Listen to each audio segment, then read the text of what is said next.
Well, first of all, my grandparents bought the house, which reminded them more of Norway.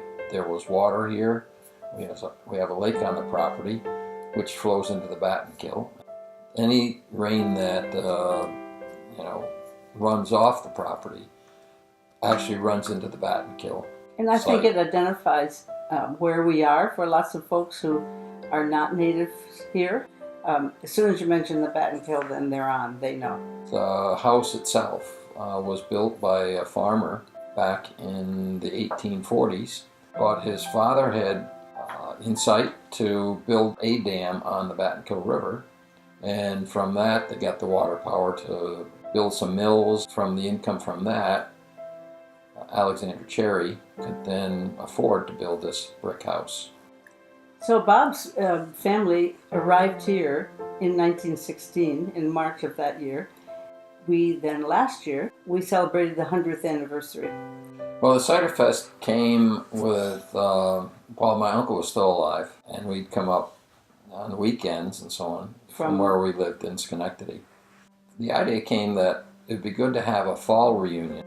Everybody in the family loved apples, and there was a cider press in the corn crib.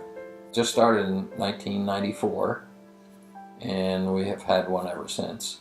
And then we have one for friends the week afterwards. Well, it's a way of sharing the farm. This is a big place. It's sort of our mission here to share the place and to bring enjoyment to anybody else who wants to take time to come here. We have horse and buggy rides, and we have cotton candy and hay rides. And of course we also make the cider on that day, and everybody takes home some fresh cider after they've had their turn at the crank. If you've been invited, if you've been here once, and you're welcome in perpetuity. That's right. So, very lucky to be here and have a property like this.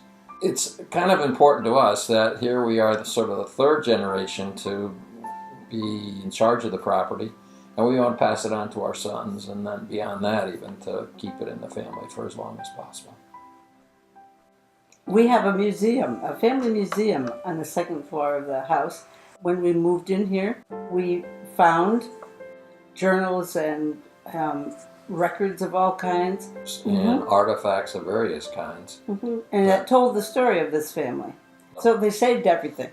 But one of the most interesting things, I think, is the top of Grandma and Grandpa's wedding cake. They were married in 1897. And as you open the little beaded box, you can see the roses, and along the bottom you'll see the layer of chocolate underneath.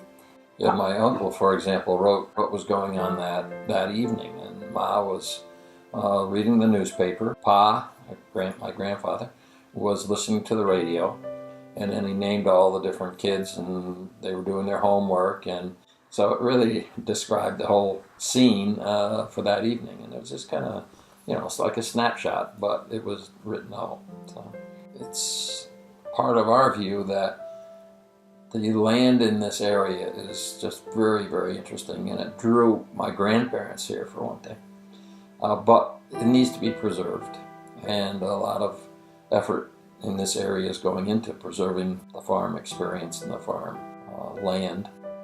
Very proud of what we have, and hope that it'll continue for several generations beyond us.